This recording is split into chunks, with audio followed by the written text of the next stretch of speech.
देखिए, आप लोगों का 20/11/2024 को जो एग्ज़ाम होने वाला है सेंटअप का विज्ञान का, ठीक है? इसमें जितना भी आपका ऑब्जेक्टिव क्वेश्चन है, हम इस वीडियो में आपको जितना ऑब्जेक्टिव है सब करवा देंगे, ठीक है? और सब्जेक्टिव के लिए आपको एक और वीडियो डालेंगे, उसे आप देख लीजिएगा। आपका ऑब्जेक्टिव और सब्जेक्टिव दोनों क्लियर हो जाएगा, ठीक है? आज आपका 2 विषय है, साइंस और सोशल साइंस, दोनों को हम कवर कर देंगे, ठीक है? यानी कि आपको साइंस का भी वीडियो डाल देंगे और सोशल साइंस का भी, ठीक है? दोनों को आराम से देख कर जाइए, दोनों में बिल्कुल ही 100 में 100 आपको आने वाला है, कोई दिक्कत नहीं, बिल्कुल एकदम ओरिजिनल और सही क्वेश्चन आपका है। यही क्वेश्चन है जो कि आपका आने वाला है, ठीक है? देख लीजिए, यानी कि 80 में से आपको 40 क्वेश्चन का ही जवाब देना है। देखिए, पहला जो प्रश्न है वो है कि निम्नलिखित में से किस लेंस की फोकस क्या होती है कि घनात्मक होती है, ठीक है? देखिए, अगर बात करें अवतल लेंस की, तो अवतल लेंस का जो फोकस होता है वो होता है ऋणात्मक, और धनात्मक की बात करें तो होता है उत्तल लेंस, यानी कि ऑप्शन नंबर ए आपका सही आंसर है, ठीक है? देखिए, चलिए अब चलते हैं हम लोग प्रश्न संख्या 2 की ओर, ठीक है?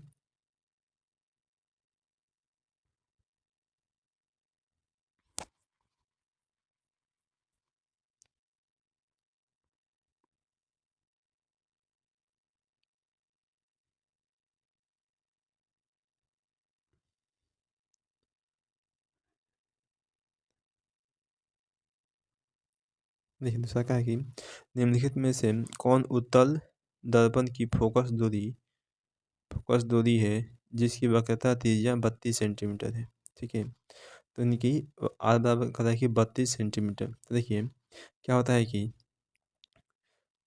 r/2, ठीक है? तो r का मान, चलिए b, देखिए 3 नंबर प्रश्न करें, प्रकाश के अपवर्तन कितने नियम है? तो ये जो आपका जो प्रकाश के अपवर्तन का नियम होता है वो होता है 2, ठीक है? यानी कि ऑप्शन नंबर सी आपका सही आंसर है। अगला प्रश्न है, देखिए 4 नंबर प्रश्न है, तरंग दैर्ध्य को सामान्यतः व्यक्त किया जाता है, ठीक है? यानी कि तरंग दैर्ध्य को कैसे व्यक्त करते हैं? तो एंगस्ट्रॉम के रूप में व्यक्त किया जाता है तरंग दैर्ध्य को। देखिए, अगला प्रश्न है 5 नंबर, किसी लेंस द्वारा उत्पन्न आवर्धन का एसआई मात्रक क्या होता है, ठीक है? एसआई मात्रक जो होता है वो क्या होता है, ठीक है? तो इसमें से कोई नहीं, इसमें से कोई है ही नहीं। अगला है छठा कि किस गोलीय दर्पण द्वारा बना प्रतिबिंब आवर्धन एम निम्नलिखित के बराबर होता है, ठीक है? तो एम बराबर होता है कि -के v/u, ठीक है? यानी कि ऑप्शन नंबर बी आपका सही आंसर है। चलिए अगला प्रश्न देखते हैं हम लोग, ठीक है? देखिए, अगला जो आपका प्रश्न है वो है आपका 7 नंबर प्रश्न, ठीक है? तो चलिए देखते हैं हम लोग 7वां प्रश्न।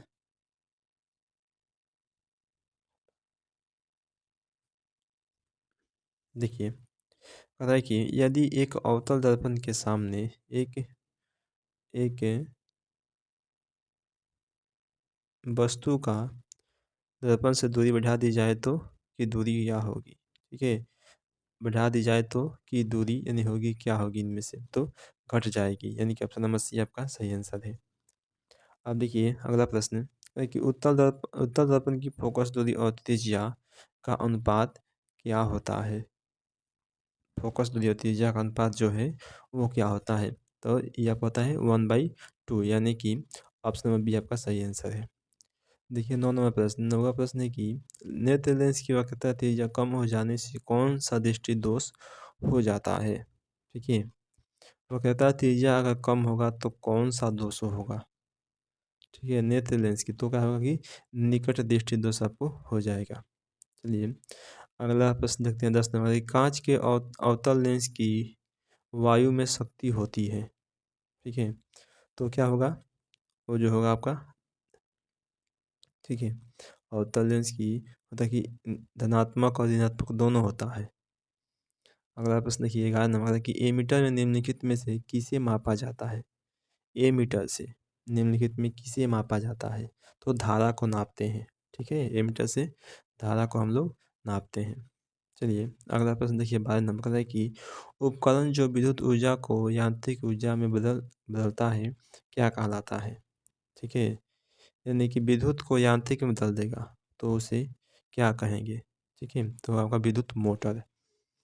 अगला प्रश्न देखिए 13 नंबर का कि श्रेणी क्रम से जुड़े दो प्रतिरोध R1 एवं R2 समतुल्य प्रतिरोध है। ठीक है, तो समतुल्य प्रतिरोध के लिए क्या होता है। ठीक है, R1 प्लस R2 यानी कि ऑप्शन नंबर आपका सी जो सही आंसर है,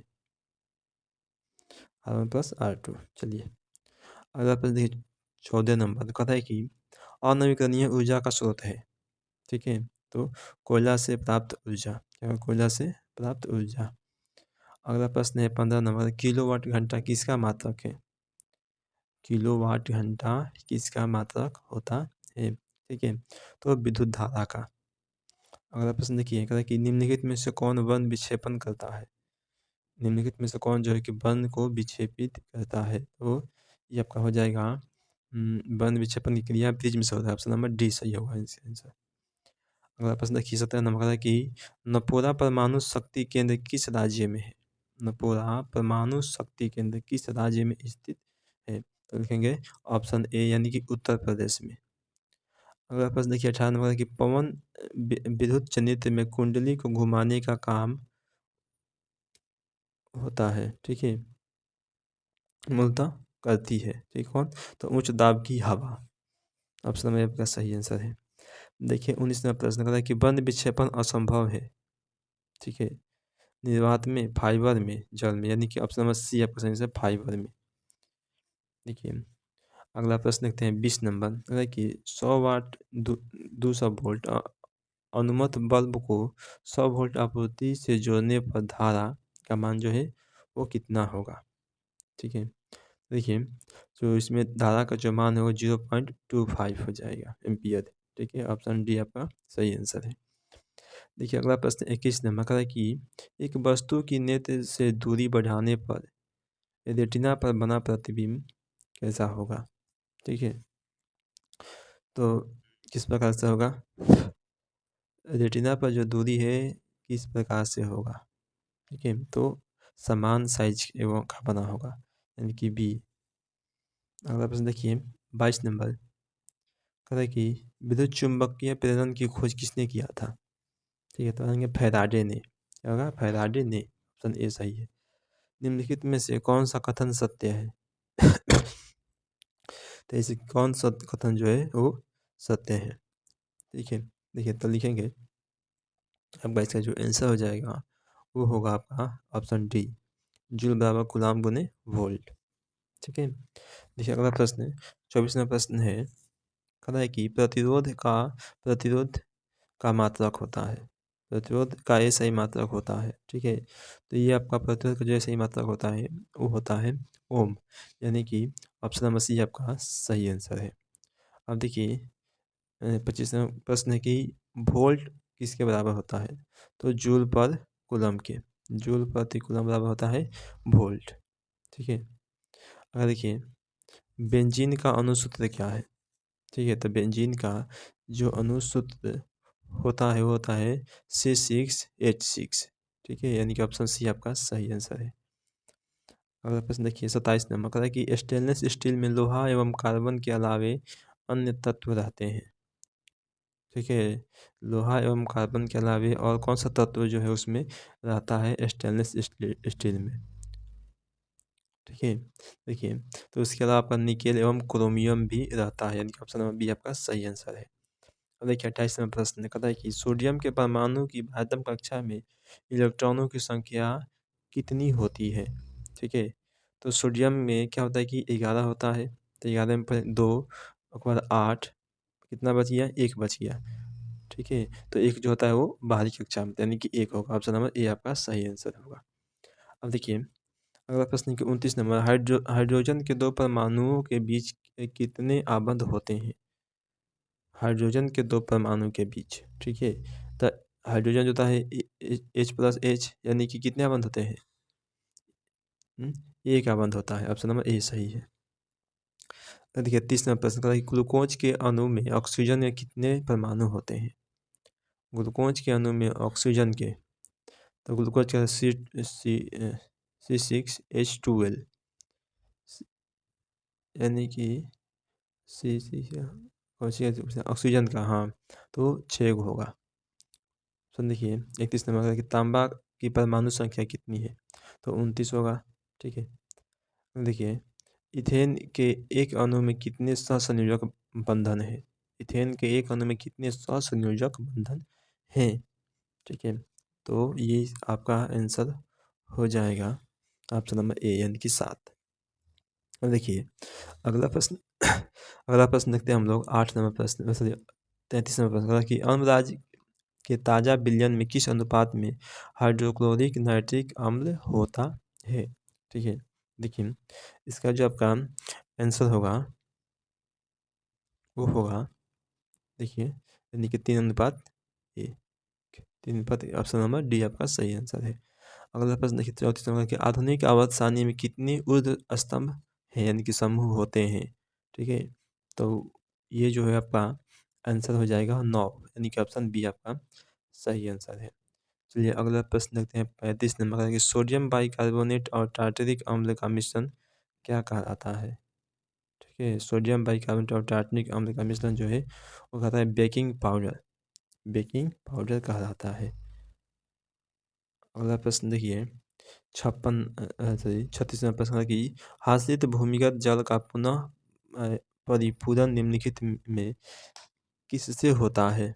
ठीक है, तो लिख देंगे कि वर्षा के जल से, देंगे वर्षा जल से। अगला प्रश्न देखिए 37 नंबर निम्नलिखित संकेतों द्वारा व्यक्त तत्वों में कौन सा धातु है। ठीक है, तो लिख देंगे इसका आंसर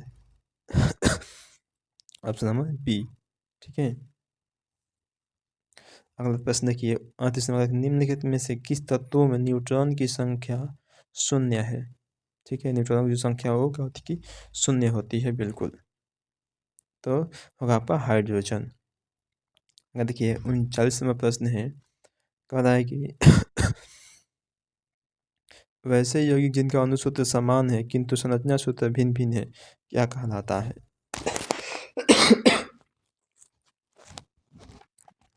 ठीक है, देखिए भिन्न भिन्न है वे क्या कहलाते हैं। ठीक है, तो इसका जो आंसर होगा वो आपका हो जाएगा कि समावायी यानी कि ऑप्शन नंबर ए सही आंसर है। अब देखिए 40 नंबर प्रश्न कहता है कि निम्नलिखित विलयनों में से सबसे अम्लीय अधिक अम्लीय कौन है, सबसे जो अधिक अम्लीय है वो कौन होता है। जिसका पीएच मान अधिक होगा वो अधिक अम्लीय होगा। ठीक है, तो इसका पीएच मान सबसे अधिक कौन होगा इसमें से।